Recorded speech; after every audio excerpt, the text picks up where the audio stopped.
네, 먼저 오늘 말씀을 시작하면서요, 그림을 하나 좀 보겠습니다. 네, 혹시 이 신발 색깔이 뭘로 보이시는지. 자, 이건 손 들어 보셔야 되거든요. 민트로 보인다. 네, 핑크로 보인다. 그렇죠. 이게 민트일까요, 핑크일까요? 다시 한번요. 민트로 보인다. 핑크로 보인다. 똑같은 사진인데 이렇게 다르게 보여요. 어떤 사람은 이게 민트로 보이고 어떤 사람은 핑크로 보입니다. 저는 이게 민트로 보이거든요. 민트색이, 이게 어떻게 분홍색이에요? 회색의 민트색이죠. 이게 회색의 민트색입니다. 이게 줄이 민트고 이거 회색인데. 근데 이제 제가 저희 집 아내한테 말했더니 무슨 소리야? 저거 핑크색이고 저거 하얀색이잖아, 이렇게 얘기하더라고요. 제 눈에는 요게 줄이, 지금 신발 곁에 줄이랑 끈이랑 이게 민트색으로 보여요. 여러분들은 이게 끈이 무슨 색으로 보이세요? 흰색으로 보이죠? 제 눈에 민트로 보여요. 그리고 이 바탕이 지금 핑크로 보이시죠? 그쵸? 핑크로 보인다고 하더라고요. 제 눈에는 죽었다 깨어나도 회색으로 보여요. 지금 그렇거든요. 이게 이유를 정확히 모른대요. 이유를 정확히 모르는데, 어떤 사람은 남성 호르몬이 많은 사람은 이게 민트로 보이고 여성 호르몬이 많은 사람은 핑크로 보인다고 하시긴 하던데, 뭐 이게 맞는지는 모르겠어요. 네, 그 다음 사진 한번 보여주십시오. 자, 위아래 그림이 하나 있습니다. 위에는 무슨 색이죠? 밑에는요? 흰색이죠. 자, 그럼 회색하고 흰색 가운데다 손가락을 이렇게 해가지고 다시 한번 봐보세요. 위아래 무슨 색입니까? 똑같은 색이죠. 다시 내려보세요, 손가락. 다르죠? 신기하잖아요? 이 경계선에다가 흰색하고 회색 경계선에다가 손가락을 얹고 보면은 분명히 회색이에요, 두 개가 다. 근데 얘를 빼고 보면 위에는 회색, 밑에는 하얀색입니다.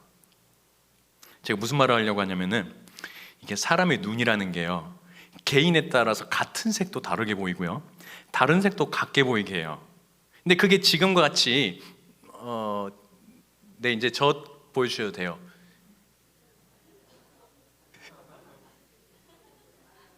그 컷을 눌러 보실래요?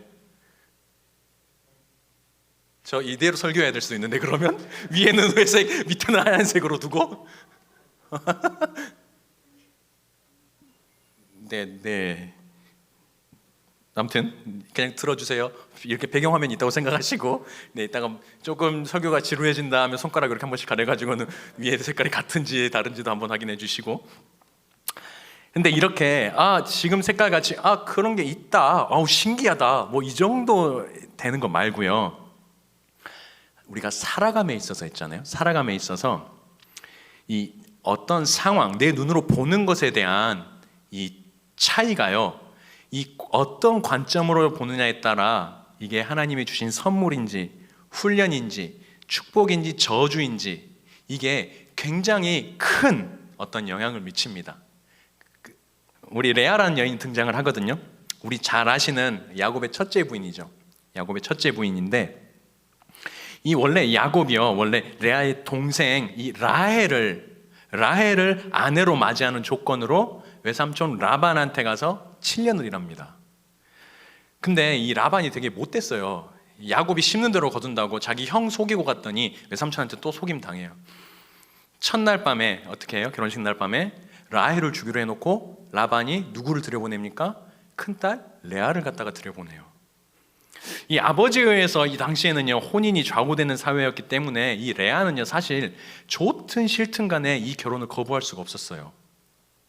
그런데 이 동생인 척 했던 밤이 지났어요. 동생인 척 했던 밤이 지나고 아침에 야곱이 딱 깨어서 보니까 라헬이 아니고 레아네.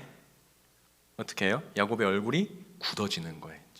나는 분명히 내가 사랑하는 라헬을 얻기 위해서 이렇게 7년간 몸을 깎아가면서 일을 했는데, 이거는 깨어나 보니까는 내가 원하는 라헬이 아니고 레아인 거예요. 그래서 이 야곱이요, 눈길 한번 주지 않고 아버지한테 따지러 갑니다. 라반한테. 레아는 이제 어떻게 했을까요? 몰래 이 두 사람이 무슨 얘기하느냐 들으려고 장막 곁에 딱 섰겠죠. 이렇게 얘기합니다. 야곱이, 아니 왜 삼촌 진짜 너무한 거 아니냐고, 나한테 라헬을 위해서 7년을 일했지, 어디 저렇게 못생긴 레아를 나한테 줘가지고 얘 때문에 나 7년 일한 거 아니라고, 어떻게 하실 거냐고. 나는 저 여자가 싫다고 이렇게 얘기를 하는 거예요. 성경에 보면은 이게 지금 우리말로 각색을 한 거지만 성경에 그렇게 기록이 되어 있어요. 그러니까 이 말을 듣는 이 라반이요 대답을 해요. 뭐라고 하냐면, 야, 언니보다 동생을 먼저 주는 게 법이 아니니까 네가 좀 이해해라. 또 7년 또 일해. 그러면 내가 동생 줄게. 이렇게 얘기합니다. 근데 이 말을 듣고 있는 레아 입장에서는요, 어쨌든 간에 어떤 형태로든 간에 그래도 아빠한테 나를 좀 변호해 주는 말, 좀 뭔가 살려주는 말을 해야 되는 거 아니에요? 그런데 이 레아의 귀에 아버지의 대답은요, 레아의 의견 같은 건 하나도 없어요.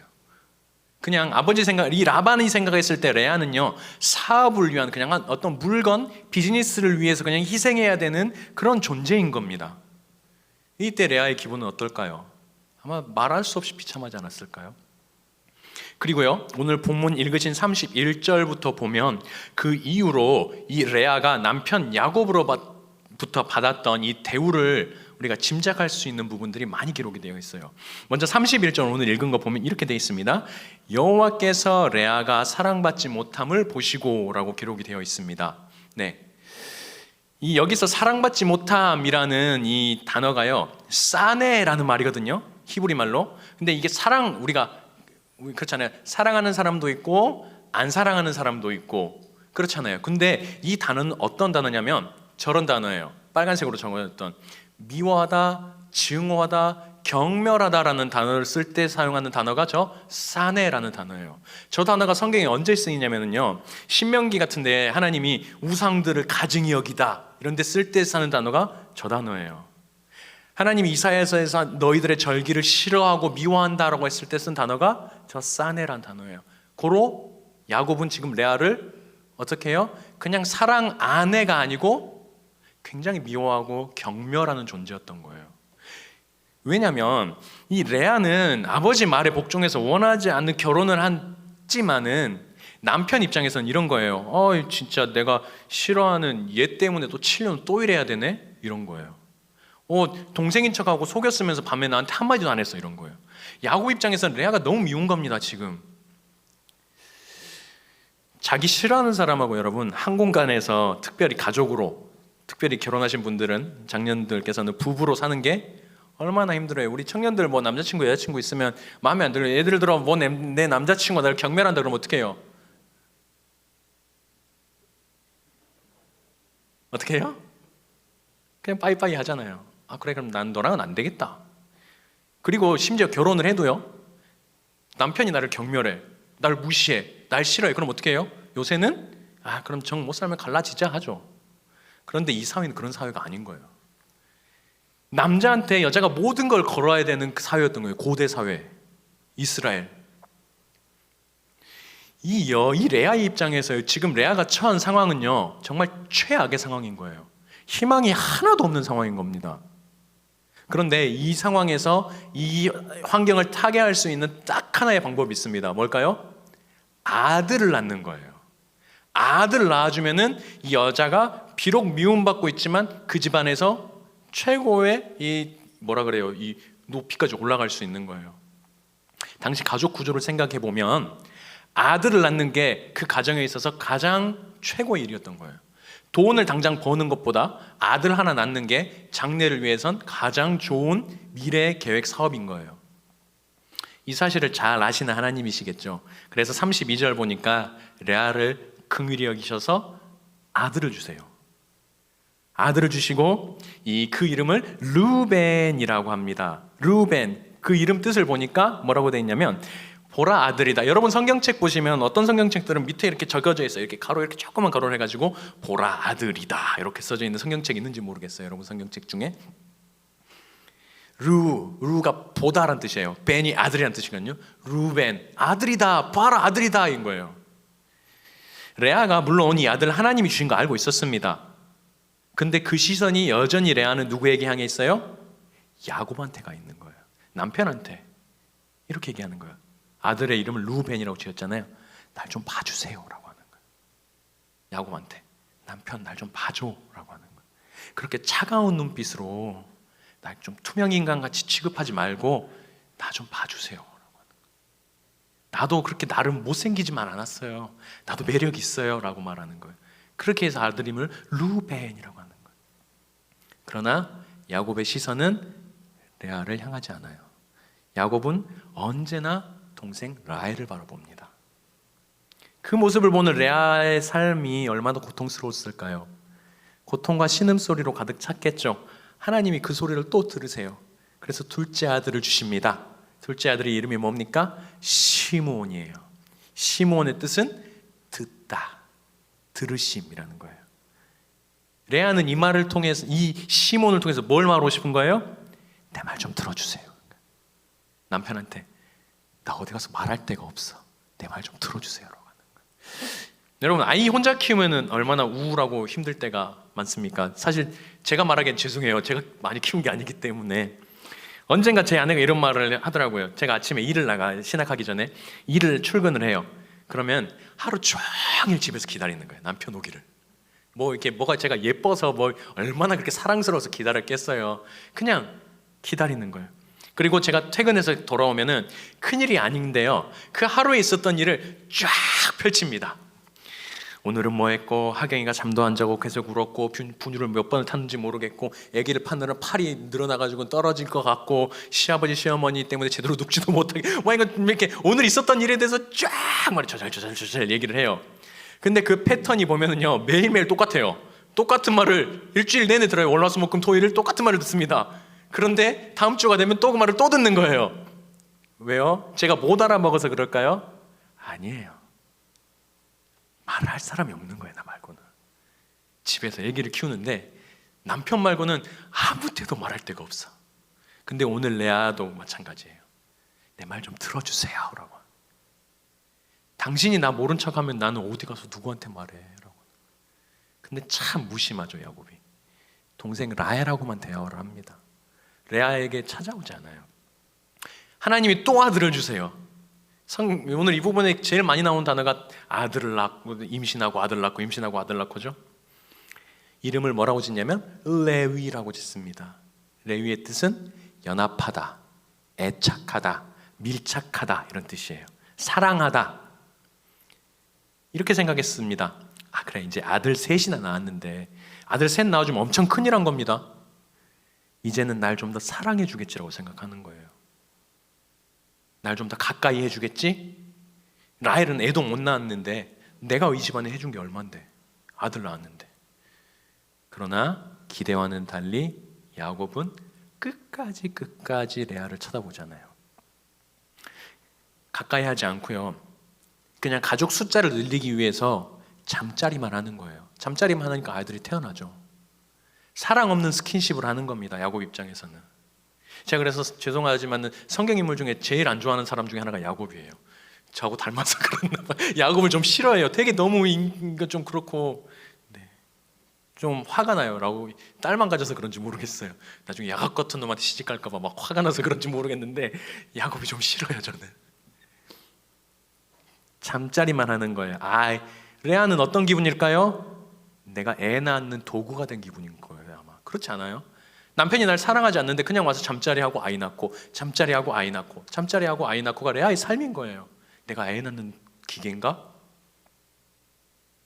얼마나 자존심 상하고 자존감이 바닥을 쳤을까요? 아들을 아무리 낳아줘도 변하는 게 없습니다. 이제 보니까 그래, 이 사람에겐 더 이상 소망이 없구나라는 걸 느끼는 거예요. 모르겠어요. 아마 저라면 죄송합니다, 죽고 싶을 것 같아요. 내가 하나 딱 바라보는 사람이 남편인데 이 남편은 나 말고 내 동생을 사랑해. 아무리 아이를 낳아줘도 날 쳐다봐 주지 않아. 내 말을 들어주지 않고 나와 연합하지 않아. 그런데 이 진짜 조망만한 아이 셋, 루벤, 시므온 이네들을 놔두고 갈 또 용기도 없는 거예요. 내가 죽으면 내 동생한테 구박받을 텐데, 엄마 없는 애라고 손가락질 당할 텐데. 하루하루 마지못해 살아가는 게 아마 레아의 삶이었을 거예요. 그런데 이 와중에 또 임신을 합니다. 하나님께 물었을 것 같아요. 성경에는 없는데요, 제가 묵상하면서 그랬을 것 같아요. 하나님, 이제 근데 저 아들 주셔도 이제 소용없어요 라고 얘기했을 것 같아요. 아들 이제 더 주셔도 아무 소용없어요. 여전히 야곱은 날 사랑하지 않아요. 하나도 기쁘지 않아요. 남편은 오직 라헬이고 저는 봐주지도 않아요. 근데 아들을 또 왜 주시나요? 라고 얘기했을 것 같아요. 그런데 이렇게 남편에 대한 희망을 포기하고 있던 어느 날요, 이 레아의 마음에 한 선하고 따뜻한 음성이 훅 하고 들어왔어요. 하나님의 음성이겠죠. 성령께서 말씀하신 것 같아요. 레아야, 이렇게 얘기하셨어요. 너 남편만 바라보고 있지? 남편이 네 소망이고 네 존재의 이유지? 그래서 야곱이 너 바라봐 주길 원하고 네 목소리 들어주기 원하고 너 사랑해 주기 원하지? 근데 야곱이 그렇게 안 해줬구나. 참 무정하다, 그치? 근데 레아야, 너 그거 아니? 라고 말하는 거야, 하나님이. 나는 한 번도 너한테서 눈을 떼본 적이 없어라는 거야. 날 좀 봐주세요 라고 했던 레아의 너한테 나는 한 번도 눈을 떼본 적이 없어. 내 말 좀 들어주세요 했던 너에게 네 말 한마디도 흘려 들은 적이 없어라고. 네가 아파서 소리칠 때나 울음을 참으며 가슴을 칠 때에도 너의 신음소리 한마디도 나는 그냥 넘어간 적이 없어라고 말하는. 레아야, 이 모든 상황을 통해서 레위, 내가 너와 연합하기 원한다라고 하나님 말씀하세요. 네가 고백했지, 여호와께서 나의 괴로움을 돌보셨으므로 뭐라고요? 루벤. 야곱이 봤으니까 루벤이 아니고 네가 고백했잖아. 여호와께서 나를 돌보셨으므로 루벤. 여호와께서 내가 사랑받지 못함을 들으셨으므로 시므온. 하나님은요, 우리가 사람의 사랑과 사람의 관심을 먹고 사는 걸 아세요. 사랑받는 게 우리에게 얼마나 큰 일인지 하나님 잘 알고 계세요. 그런데요, 하나님은요, 우리가 사람들의 관심을 기뻐하기보다 하나님으로 만족하는 사람 되기를 원하고 계세요. 사랑하는 청년 여러분, 우리가 하나님이 우리 상황을 새롭게 하시기 전에요, 하나님이 새해를 이루시기 전에 항상 하는 일이 하나가 있는데 뭔지 아십니까? 환경은 하나도 바뀌지 않는데 우리의 마음의 상태가 변하는 거예요. 환경을 바꿔놓고 하나님이 이랬다 하실 수 있지만요, 항상 하나님 우리에게 믿음을 선포하게 하시기 때문에 환경이 하나도 바뀌지 않았음에도 내 마음이, 내가 처한 상황은 똑같은데 내 마음이 이전과 다른 어떤 그런 상태를 경험하게 하실 때가 종종 있으세요. 오늘 레아가 그런 은혜를 겪습니다. 그런 은혜를 받아요.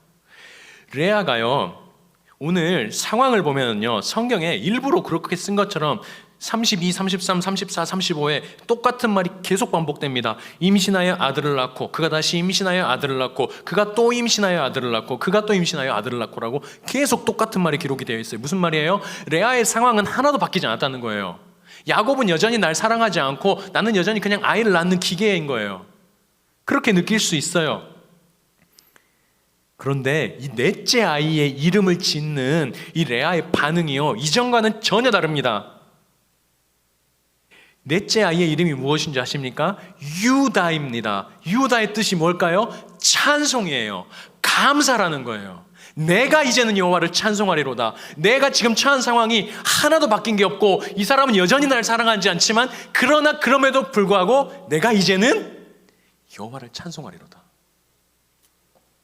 레아의 노래라는 곡을 작곡한 찬양 사역자가 있어요. 김보규 씨라는 분인데요, 이 부분을 이렇게 얘기하더라고요. 아, 그래, 진정한 만족과 기쁨은 사람이 주는 게 아니구나. 진정한 행복은 하나님으로부터 오는 거구나라고 레아가 느꼈다는 거예요. 우리요, 사람들의 사랑과 관심이요, 사실 여러분 아시잖아요, 영원하지 않아요. 남녀관계 아무리 사랑해도 어떤 일이 있으면 금방 틀어지고 금방 사랑이 식어요. 아무 의미 없어질 것들이에요. 그런데 남의 눈 신경 쓰다가 남의 사랑 갈구하다가 사는 게 얼마나 힘든 일인지 아시잖아요. 우리가 그래서 이 시간에 레아의 이야기를 통해서 그 시선을 사람과 환경에 두지 않고요, 오직 하나님께 행하기를 축원합니다. 내가 이제는 여호와를 찬송하리로다. 어떤 상황에도 주님을 찬양하는 사람, 어떤 환경 가운데서도 주님께 감사할 수 있는 사람, 주님으로 만족하는 사람, 나를 봐주는 사람이 아무도 없어도 하나님이 나를 보시는구나. 내 말 들어준 사람 아무도 없어도 하나님이 내 말 들어주시는구나. 나와 함께 하려고 하는 사람이 한 사람도 없어도 하나님이 나와 연합하고 싶어 하시구나. 하나님이 오늘 그 사람이 우리 미담교회의 지체들, 청년들 되기 원하세요. 그래서 우리가 이 시간에 앞에 잠깐 불렀던 주만 바라볼지라를 다시 찬양하면서 결단의 시간을 조금 가지기를 소망합니다. 우리 삶에요, 어떻게 해도 대단히 중요합니다. 우리가 어떻게 살아야 하는지가 참 중요해요. 그렇죠? 그런데 어쩌면 그보다 훨씬 더 중요한 것이 있는데, 그것은 누구와입니다. 내가 어떻게 사는지보다 내가 누구와 사는가, 누구의 사랑을 받고 사는가, 누구의 사랑을 갈망하는가 합니다. 사람들은 나를 인정하지 않아도 우리 하나님이 나 이렇게 인정하는구나. 사람들은 날 사랑의 눈으로 보지 않아도 하나님은 사랑의 눈으로 나 보는구나. 내 주님 이렇게 인자하신 귀로 나의 작은 신음도 듣고 계시구나.